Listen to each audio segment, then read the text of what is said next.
అవన్నీ మీకు ఇప్పుడు బ్రీఫ్ ఇస్తా. మీటర్లు పెట్ట గతంలో టీడీపీ ప్రభుత్వం కూడా రైతులకు మీటర్లు పెట్టమని చెప్పి ఇప్పుడు మళ్ళీ పెడతామని చెప్పి చెప్తుంది కదా సార్. ప్రతిపక్షం పెట్టమని చెప్పింది. అవును, దాని మీద ఇప్పుడు పెడతామని చెప్తుంది కదా సార్. పెడతాము అని అనలేదు కదా.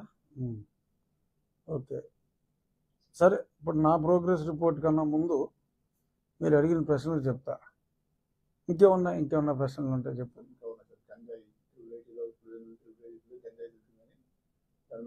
గంజాయి ఆంధ్రప్రదేశ్ అని మేము పేరు కూడా పెట్టాంగా. తర్వాత కేటీఆర్ మన విద్యాశాఖ మంత్రి, మన వైద్య శాఖ మంత్రి ఉన్నారు సత్యకుమార్ గారు. అవును, పొద్దున్న చూసా. పెట్రోల్ కూడా బ్లాక్ చేశారు సార్ కేటీఆర్. ఓహో, బ్లాక్ చేశారు. అవును, ఓకే. సో మన ఆ ప్రోగ్రెస్ రిపోర్ట్కి వెళ్ళే ముందు దీని మీద చర్చిద్దాం. అయితే నువ్వు చెప్పింది సమంజసమైన ప్రశ్నలు అడిగావు కరెక్ట్గా. ముందు మీటర్ల గురించి గతంలో నా రచ్చబండలో కూడా ఎన్నోసార్లు మాట్లాడటం జరిగింది. ఆ మీటర్ల ఖరీదు గురించి కూడా మాట్లాడటం జరిగింది. అటువంటి మీటర్లు అండ్ ఈవెన్ డిజిటల్ మీటర్లో గృహాలకు కూడా ఉన్న మీటర్ల కాస్టు ఈ ఊరిలో జగన్మోహన్ రెడ్డి గారు కొన్న మీటర్ల కాస్టు కన్నా మరి వేరే రాష్ట్రాల్లో వాళ్ళు కొన్న కాస్టు సకానికన్నా తక్కువగా ఉన్నాయని చెప్పి చాలా స్పష్టంగా అప్పుడు పట్టాభి గారు, ఇంకా కొద్దిమంది, ఈవెన్ మా సోమిరెడ్డి గారు, వీళ్ళందరూ కూడా కొటేషన్లు అన్నీ కూడా తీసుకొచ్చి సమర్పించడం జరిగింది. ఇప్పుడు రైతులకి మీటర్లు పెడతానికి డెఫినెట్గా ముందు నుంచి కూడా అప్పుడు మా పార్టీ అధ్యక్షులు కూడా ఆయన ఖండించారు. ఇప్పుడు ఒకవేళ ఆల్రెడీ మీటర్లు అన్నీ కొనేశారు, కొన్నంత మాత్రాన మరి అవి రైతులకి కమిషన్ చేయాలి అని రూల్ ఏమీ లేదు.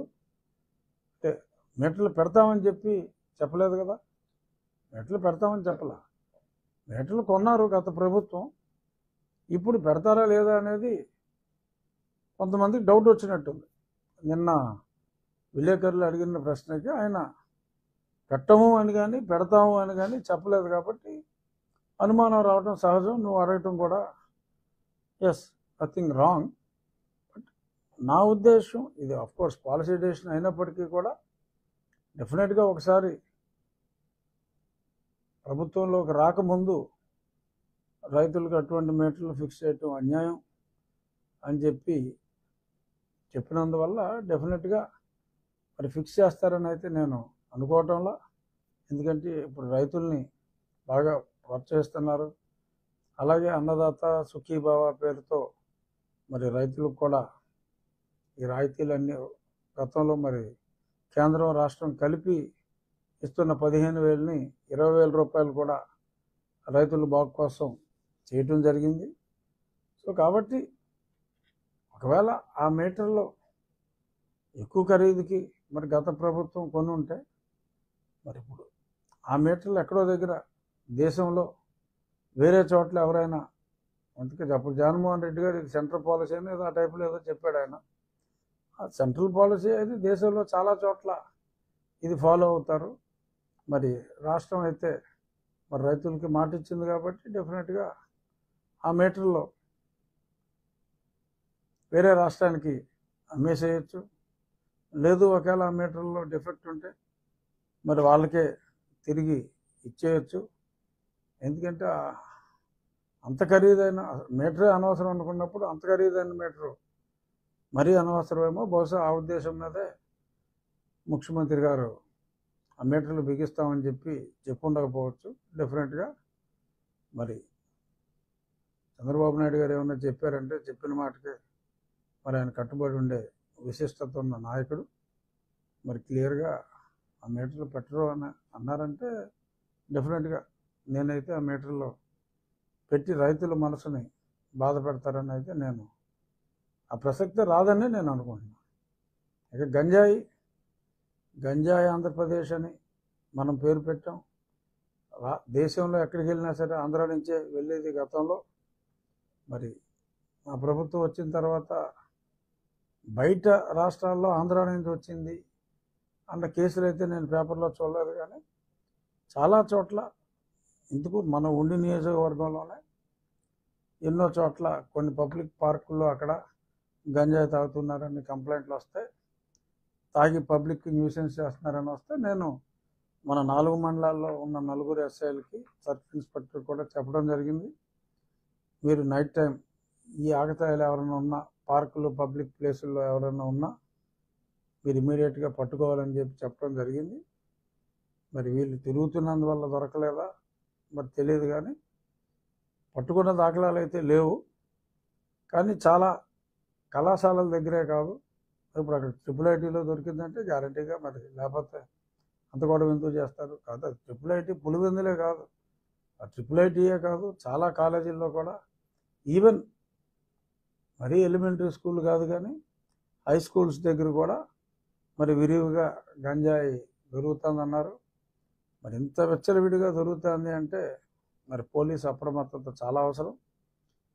కాలేజీ విద్యాశాఖ ఇప్పుడు సమర్థుడైన లోకేష్ గారి దగ్గర ఉంది కాబట్టి, మనకు ఒక సమర్థురాలైన హోంశాఖ మంత్రి కూడా ఉన్నారు కాబట్టి డెఫినెట్గా నేను కూడా రేపు అసెంబ్లీ సమావేశాల్లో లోకేష్ గారు కనపడతారు, అనిత గారు కనపడతారు.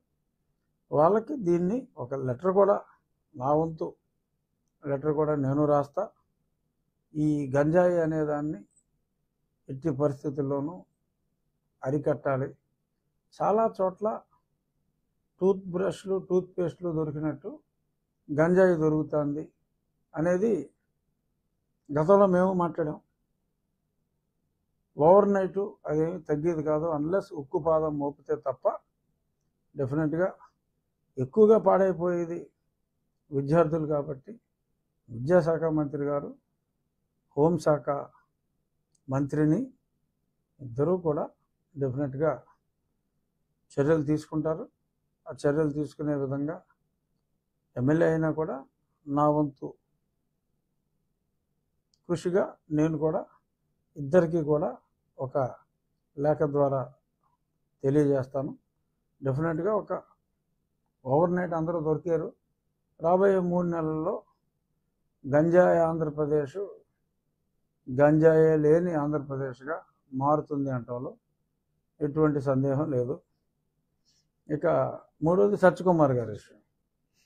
సత్యకుమార్ గారు మంచి వ్యక్తి, ఆయన కాబట్టి అక్కడ నెగ్గగలిగారు అనేది నా అభిప్రాయం.